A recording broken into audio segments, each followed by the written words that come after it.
Hello, everyone, and thanks for being here. My name's Paul Strohmeier.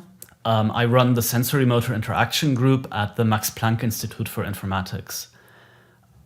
I'm super humbled to be speaking here amongst all these amazing people, and I'm thankful to Saranga for the invitation.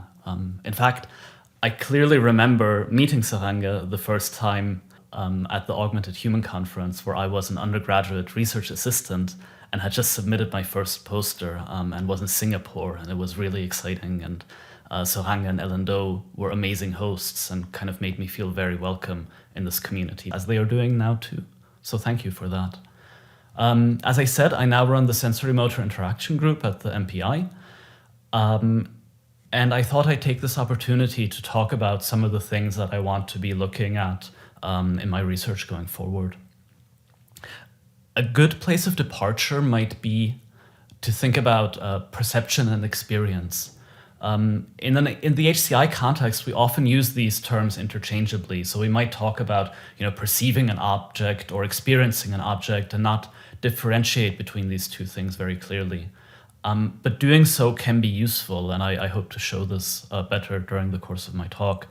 One of the ways I think about this is experience. That's kind of what you take with you, while perception is what happens in the moment. And it's perception that I want to be talking about. So the way I think about it, the way I frame it, I think of perception as something that people do. Perception is an activity, and it's a structured activity. And through this activity, we create our world. And it's these three ideas that I'd like to talk about more. I mean, people interested in this whole idea of embodied interaction, they've come about this concept of active perception. So this is nothing new. But I think this is kind of my appeal to take this idea more seriously. None of the things I'm talking about here are new. What I'm doing is I'm taking a bunch of information that most of you already know, and I'm hoping, if I'm successful, I'm going to arrange it in a way that makes you think about things in a new way.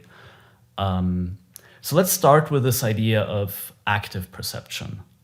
And again, I want to be super literal here.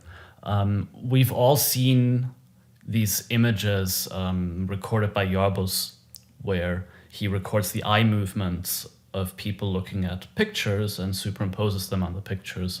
And these are often used as examples of active perception.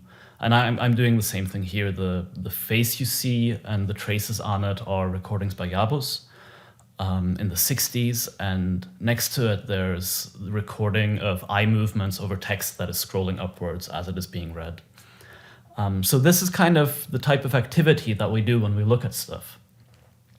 And it would be quite easy to find a counterfactual to my claim. All we need a person who looks at stuff and doesn't move their eyes. And then we can say, well, wait a moment, maybe this idea of active perception isn't that strong. And interestingly, such a person was found. This person is today known by the name of AI. That's all the information about her that I could dig up. And she has, from birth on, the muscles of her eyes are paralyzed, so she cannot move her eyes. Interestingly enough, she can see just fine. And this was surprising, so people studied how does she look at things, and they noticed that she has interesting head movements when looking at objects. So these head movements were recorded, and I'm going to put this side by side. On the left hand, you see the head movements of AI, and on the right hand, you see the eye movements of a healthy seeing person. And what this kind of highlights is that motion is important for seeing. It's so important that this person who was not able to move her eyes found another method of creating motion for seeing. And it turns out it is actually quite similar movement to what people do with their eyes. I find this quite fascinating. Another way of highlighting the importance of movement for perception is this paper here that I really love. The lead author, John K. Stevens, is who we will be talking about. Because, well, here's John K. Stevens. And what's happening here in this paper, they successively paralyze him more. They He's in slight paralysis where he can kind of move his eyes, and over the course of various trials, the paralysis increases and increases until finally he cannot move at all. And the paper is then his report of this paralysis. I kind of imagine a bunch of grad students pulling straws and then one pulling the short one and knowing, well, at least I can be first author. But aside from the fact that this paper is really interesting, there's something else interesting going on, which they kind of mention as a side note. They say, well, in the high paralysis condition, image fading became a real problem. So this guy here, who's supposed to report on visual perception, all of a sudden stops seeing because he can't move. He no longer sees things. But all is good because he's completely paralyzed, so he needs artificial ventilation, and that moves his lung and that moves his face, and then the images come back. So, the paper is saved, we can publish. Kind of as another indicator at how important action is for vision or for perception. None of this should be surprising. We're all familiar with the concept of visual fading, but these two anecdotes kind of highlight the importance. So the other thing that I wanted to bring here is that these perceptive activities, they're not kind of arbitrary. What we have is we expect information to have certain structures and then react to that in our perception. So I brought a bunch of pixels. You see these pixels here. It's probably not super comfortable to look at, and they don't make a whole lot of sense, because I'm showing you these pixels sequentially. If I arrange them in space, all of a sudden the picture will start to appear and you can make sense of it. So visual information is largely the important dimension is the spatial dimension. Let's take some sound as another example. Here I'm playing a bunch of tones at the same time. It's kind of difficult to make out what's happening. But now if I arrange them in time, if I play them sequentially, you can make sense of them and you can understand what is happening with them. So different sensory modalities or different types of information are typically organized in ways that we expect and that we need to make sense of. And I'll kind of get back to that. But the last point that I wanted to make is that perception is creative. And I mean this in the literal sense of the word. Through this activity of perception, we create. And a paper that highlights that in a really cool way is this work by Bensmeier. I really love this paper. It's super cool. So what they did is they put a magnet on a finger, and they have a Hall effect sensor that measures vibration of that magnet, and then they have the finger move over different textures. And what happens is they get these recordings where you kind of have a waveform that shows the vibration or the distance of the magnet to the sensor. Here you see these plotted against time. And then you can transform them and plot the amplitude of the vibration against in the frequency spectrum. And you see that different materials cause different frequency spectrum distributions when they're being touched.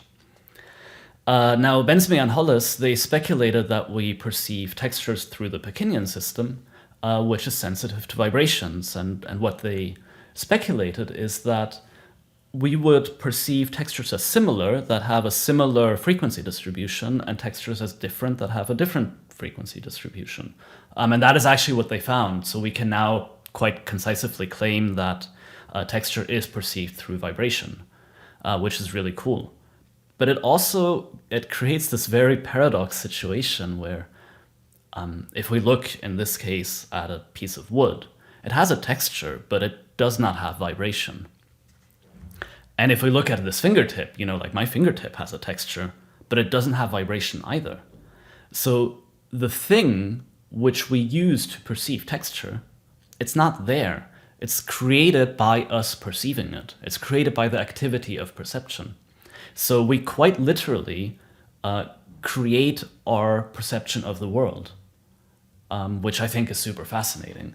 So what does that do for HCI? Like, why is this relevant? It it guides us towards a way of designing for perception.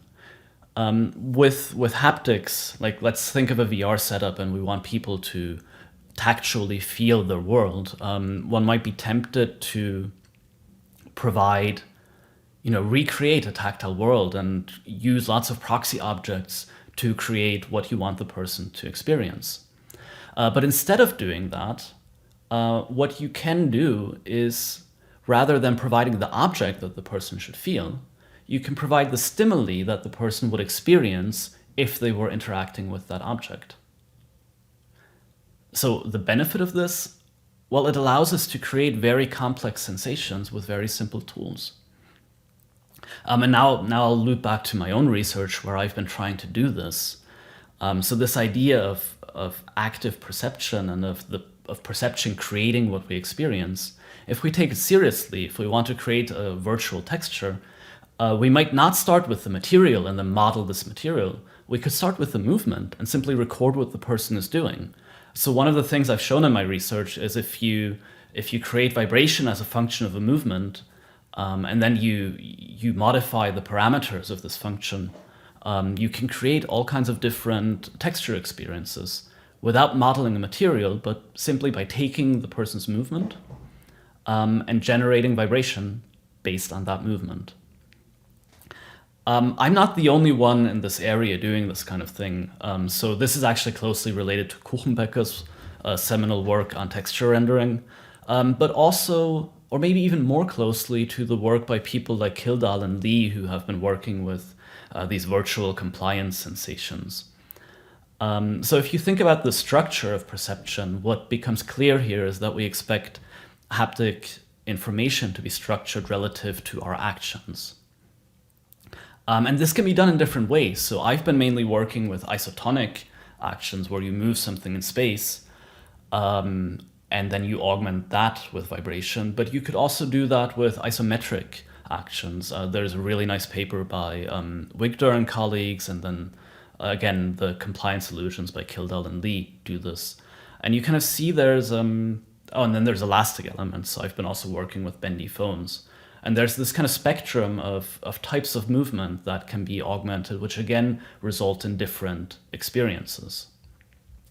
Typically, isotonic would become more resistive, while isometric might become a more compliant experience. And this is something that we explored with Jürgen Steimle here at the University of Saarland with a shoe prototype that we augmented with a bunch of sensors and actuators. And what we do here is, as the shoe is kind of moving through the air, we can add resistance, kind of like maybe you're pushing through grass or brush. And as the shoe is placed on the ground, we can add compliance. So you might step on something hard, but we can make it feel kind of soft. And we use that for kind of doing a haptic augmented reality while you're walking around. The implementation of this does something kind of cool. So there's the shoe itself senses what it is doing, and based on that activity, it generates vibration. And then we have a controller which only intermittently sends updates and tells the shoe what to do. So in this example here, Lewis is stepping from the white texture on the kind of wood color texture. And the only information that the computer sends to the shoe is like, oh, now you're moving from texture A to texture B. And everything else kind of happens on the shoe. And this mirrors what I think is important to understand in this kind of creative process of creating our world. We kind of, in HCI, we might have a typical action effect pairing, might be like, oh, I want to turn on the light, and I'll do that, and then the light is turned on. But within this turning on the light, there's also interaction happening, because as I'm pushing the light switch, I feel a counterforce, and I adjust my pushing force to that, so as not to break the light switch, but press strong enough to push it in. And then as it's moving, maybe there's, some sand in it, which is creating resistance. And I might again adjust my pushing towards that. So within these kind of larger HCI-ish, I want this to happen, so I do this action percept loops, you have these tiny embedded perceptive acts where you use perception to understand what's happening. And what I want to do with my research group is I want to explore these perceptive acts.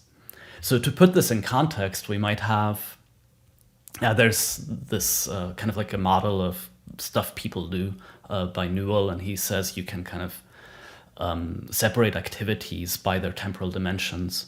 And then, Scott McKenzie says like traditionally, this is the stuff that HCI cares about.